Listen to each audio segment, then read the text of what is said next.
Welcome all of you on my YouTube channel Radhesham Online Classes. पिछले video में हम लोग पढ़े थे what is permutation, what is combination, what is way, what is addition theorem. आज हम लोग पढ़ेंगे what is multiplication theorem and what is NPR। ठीक है, चलिए शुरू करते हैं हम लोग सबसे पहले मल्टीप्लिकेशन थ्योरम से। ठीक है, मल्टीप्लिकेशन थ्योरम पढ़ाने से पहले मैं आपको कुछ इंडिपेंडेंट इवेंट्स के बारे में बता दूं। मान लीजिए, सपोज कीजिए आप तीन दोस्त हैं A, B और C। A, B और C तीनों मिलके मान लीजिए एक जॉब का इंटरव्यू देने गए। ठीक है, और वो पोस्ट है सपोज कीजिए ज्वाइंट डायरेक्टर का, राइट। तो क्या ए जब इंटरव्यू देने जाएगा तो ये सोच के जाएगा कि उसका दोस्त बी और सी दोनों इंटरव्यू दे रहा है, मैं इंटरव्यू में फेल कर जाऊं ताकि बी और सी में से किसी एक को जॉब मिल जाए। क्या ए ऐसा चाहेगा? नहीं चाहेगा। ए ये चाहेगा कि मैं पास कर जाऊं और मेरा दोनों दोस्त का नहीं हो, क्योंकि इंटरव्यू एक ही पोस्ट के लिए हो रहा है और वो पोस्ट कौन सा है? ज्वाइंट डायरेक्टर है, राइट। कहने का मतलब ये हुआ कि ए अपनी पूरी सामर्थ्य के साथ ये एग्जाम लिखेगा, एग्जाम देगा, इंटरव्यू देगा। क्यों? ताकि उसका सिलेक्शन हो। वो ये प्रयास करेगा कि बी और सी का ना हो करके सिर्फ किसका हो? मेरा हो, राइट। इसके लिए वो पूरी ताकत से एग्जाम लिखेगा। क्या यही बात बी करेगा कि नहीं करेगा? करेगा। यही बात कौन करेगा? सी करेगा, राइट। कहने का मतलब ए का एग्जाम लिखना बी और सी पे डिपेंड नहीं कर रहा। ठीक है, बी का एग्जाम लिखना ए और सी पर डिपेंड नहीं कर रहा।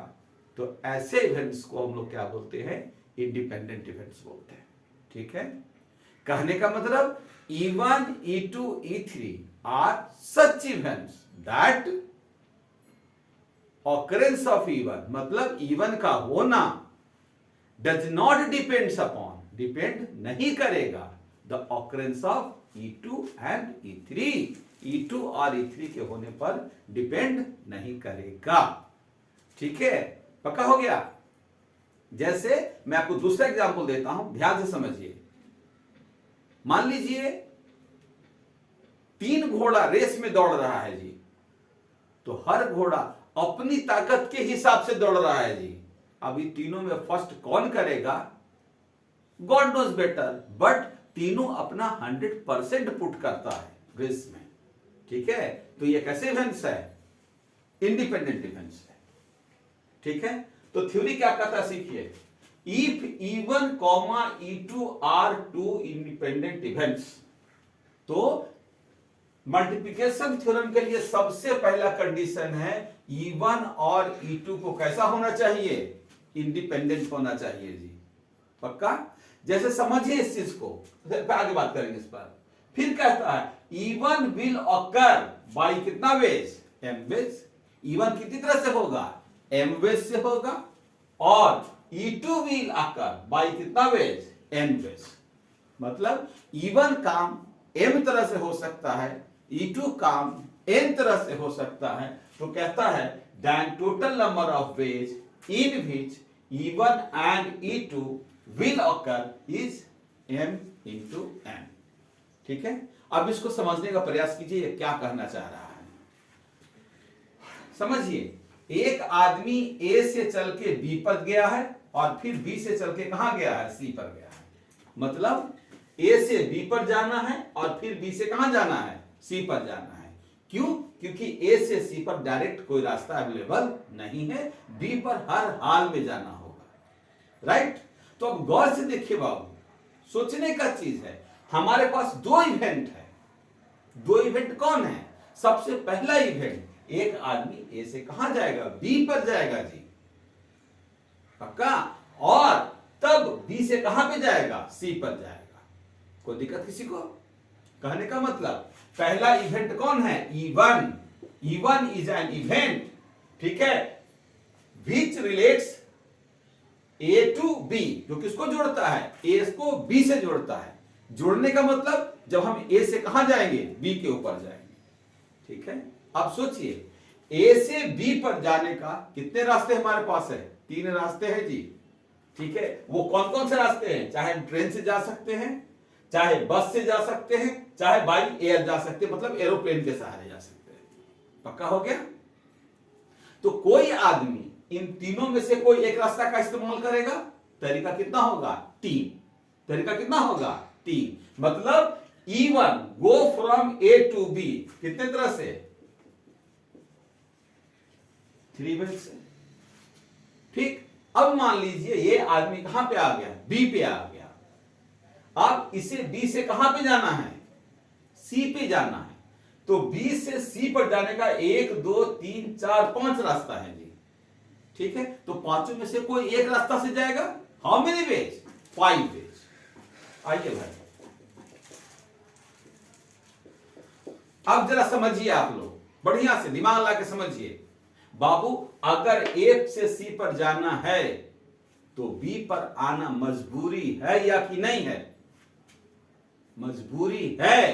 पहले हमको ए से बी पर आना होगा, कंडीशन है आना ही होगा। उसके बाद हमको फिर बी से कहां जाना है, सी पर जाना है।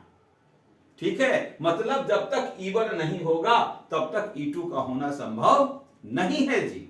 ठीक है, E1 E2 एक दूसरे से क्या है, ज्वाइंट है, जुड़ा हुआ है जी। ठीक है, इसलिए कहता है, देखिए थ्योरी यहां पर लिखने लिखा है, E1 and E2 are joint with किसके सहारे, एंड के सहारे जुड़ा होगा और एक कंडीशन के सहारे जुड़ा होगा। ठीक है, कैसे जुड़ा है, बढ़िया समझिए। हम ए से बी पर जाएंगे, उसका क्या कहेंगे, या कहिएगा नहीं, क्या कहेंगे, और कहेंगे, हिंदी वाला। ठीक है, हम ए से बी पर जाएंगे और तब बी से कहां जाएंगे, सी पर जाएंगे। ठीक है, तो E1 और E2 किससे जुड़ा हुआ है, एंड से जुड़ा हुआ है, या एक कंडीशन से जुड़ा हुआ है जी। वो कंडीशन क्या है जी, हमको ए से सी पर जाने के लिए बी पर जाना अनिवार्य है। ठीक है, तो कहता है E1 और E2।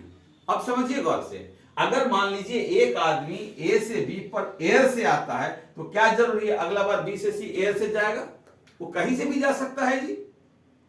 ठीक है, कहने का मतलब ए से बी पर आना और बी से सी पर जाना एक दूसरे पर डिपेंड नहीं कर रहा। ये मेरी मर्जी है कि हम ए से बी कैसे आएंगे और बी से सी कैसे जाएंगे।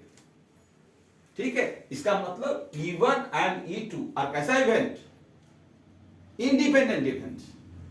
ठीक है, तो कहता है E1 and E2 are independent events. पहला कंडीशन फुलफिल हुआ। दूसरा कंडीशन क्या फुलफिल हुआ, सर ये दोनों के बीच में हमारे पास ऑप्शन नहीं है, हमारे पास कंडीशन है कि आपको बी से होके ही जाना होगा। अगर यहां पर ऑप्शन होता तो एडिशन थ्योरम लगता, लेकिन यहां पर ऑप्शन नहीं है। यहां पर क्या है, कंडीशन है कि आपको बी आना ही होगा अगर सी पे जाना है तो। ठीक है, मतलब E1 and E2 are associated with letter and और ए कंडीशन। समझ गए। और दूसरा E1 और E2 कैसा है, इंडिपेंडेंट डिफरेंस है। तब हम कह सकते हैं sir number of ways in which a person go from A to C भाया कितने तरह से, m इंटू एन वेज, मतलब 3 गुना 5 कितना वेज, 15 वेज। ठीक है, ठीक। अब इसी चीज को समझने के लिए सर एक और आप यहां पर एग्जांपल देंगे सर, जिससे आपको ये और ये तीनों का मतलब समझ में आ जाएगा। ठीक है, आइए पहला क्वेश्चन क्या है, देखिए कहता है what is the meaning of NPR. NPR का मतलब क्या है जरा समझिए। कहता है arrangement of n different things, कितना थिंग्स को, एन डिफरेंट थिंग्स को, कितना प्लेस पर, आर प्लेस पर, राइट, आर प्लेस पर। आर कहां लिखा हुआ है, नीचे लिखा हुआ है। एन डिफरेंट थिंग्स को आर प्लेस पर अरेंज करना है। अरेंज के लिए क्या शब्द आता है, पी। ठीक है, फिर से पढ़िए, एन थिंग्स को आर प्लेस पर, पी फॉर क्या चीज, अरेंजमेंट। क्या करना है, अरेंज करना है या परम्यूट करना है, जो कह सकते सब चलेगा।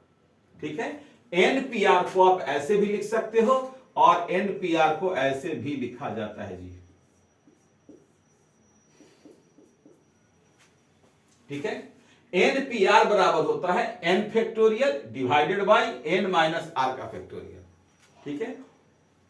ये कहां से आया है, इसका प्रूफ आपको हम इस क्वेश्चन के माध्यम से पढ़ाते हैं, ठीक है। आइए, कहता है how many 4 digit numbers, how many 4 digit numbers माने 4 अंक का कितना संख्या कैन बी फॉर्म बनाया जा सकता है बाई यूजिंग डिजिट 1 to कितना 7, कितना यूज करके, 1 से लेकर 7 तक के सारे डिजिट्स को यूज करके, राइट।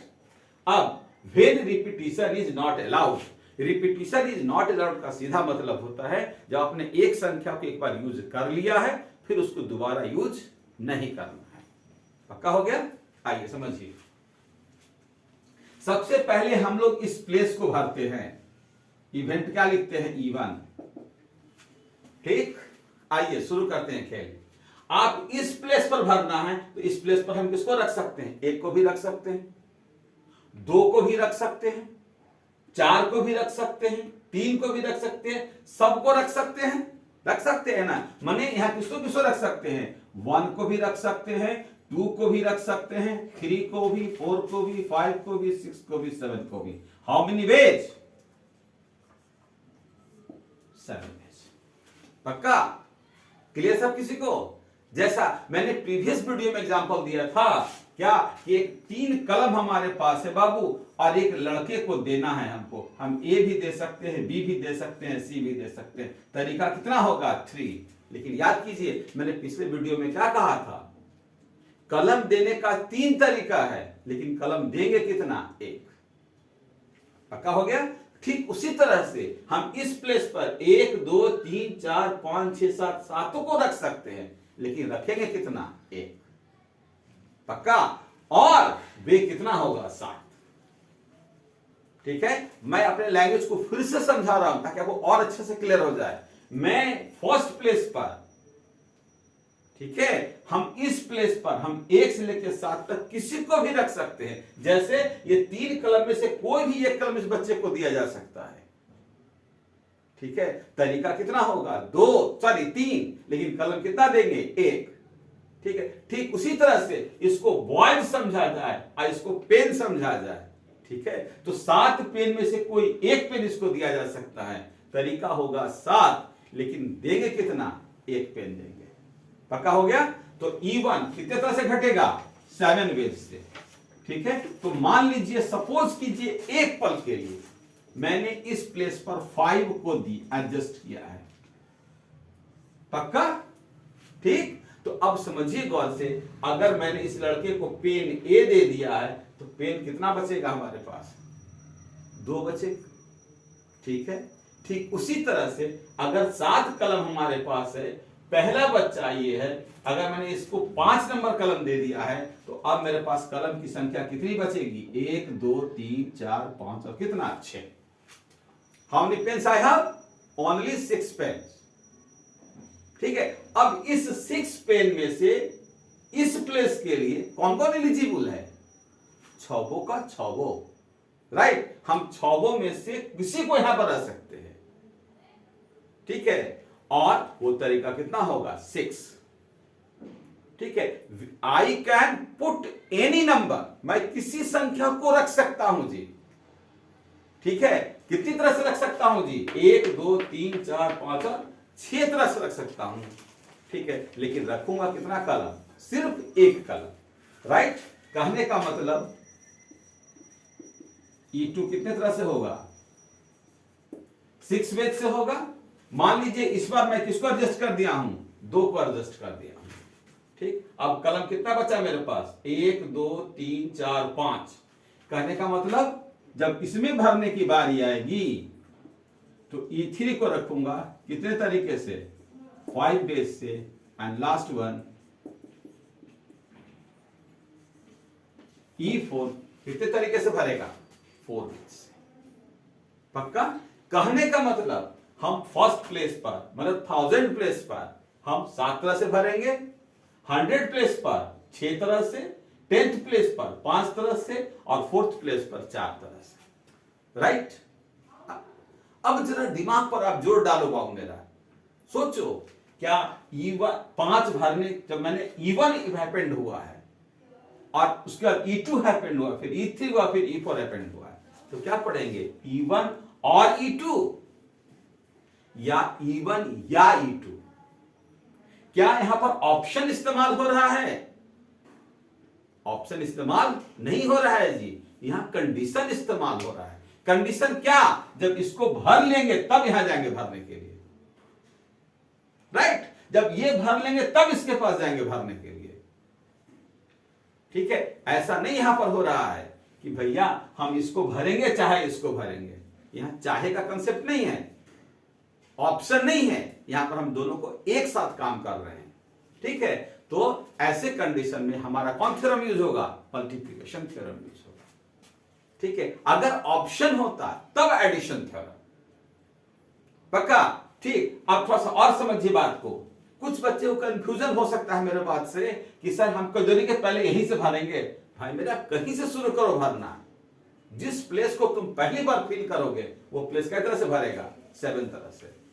उसके बाद जिस प्लेस को भरोगे वो कै तरह से भरेगा? 6 तरह से भरेगा, ठीक है। इसलिए परम्यूटेशन कॉम्बिनेशन में ये कतई मतलब नहीं बनता है कि सर हमको यहां से भरना है कि यहां से भरना है। आपको जहां से मन करता है वहां से भरना शुरू कीजिए, ठीक है। लेकिन ये ऑप्शन का चीज नहीं है, ये किसका चीज है?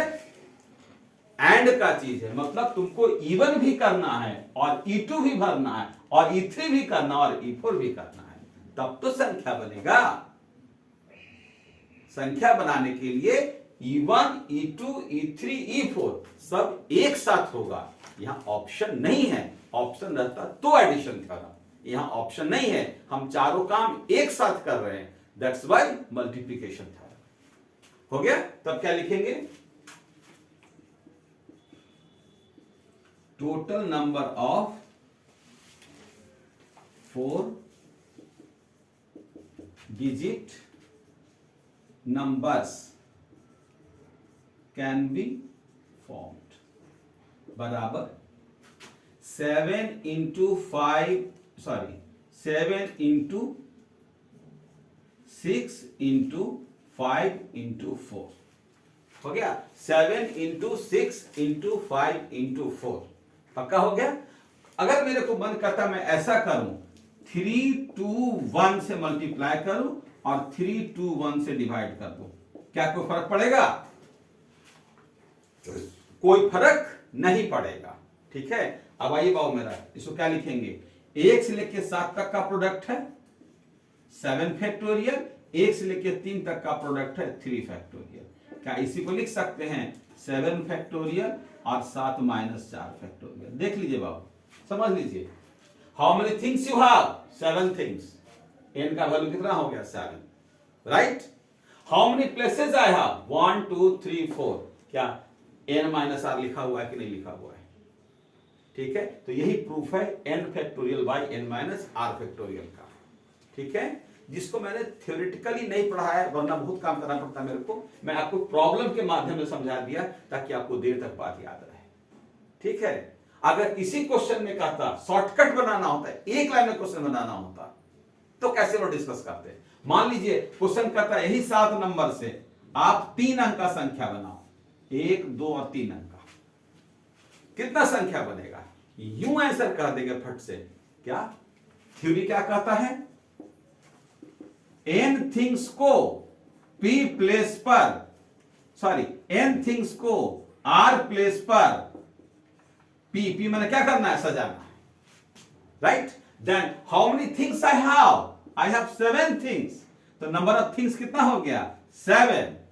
p कितना प्लेसेस है? 1 2 3, जब क्या लिखेंगे? 7p3, काम खत्म, आंसर आ गया, ठीक है। आई अगेन रिपीट, अगर क्वेश्चन कहता 3 अंक का संख्या बनाओ, कितने का संख्या बनाओ? 3 अंक का, तो 3 अंक का संख्या नहीं बनाओ, I have to fill 1 2 and 3 places, ठीक है। तो r का मान कितना हो गया? 3, r के प्लेस पर क्या आ गया? 3, ठीक। कौन कौन अंक से बनाना है, ठीक है, वो किसको रिप्रेजेंट करता है? नंबर ऑफ थिंग्स को रिप्रेजेंट करता है, ठीक है। तो कितना थिंग्स हमारे पास है? 1 से लेकर 7 तक, थिंग्स की संख्या कितनी हो गई? 7।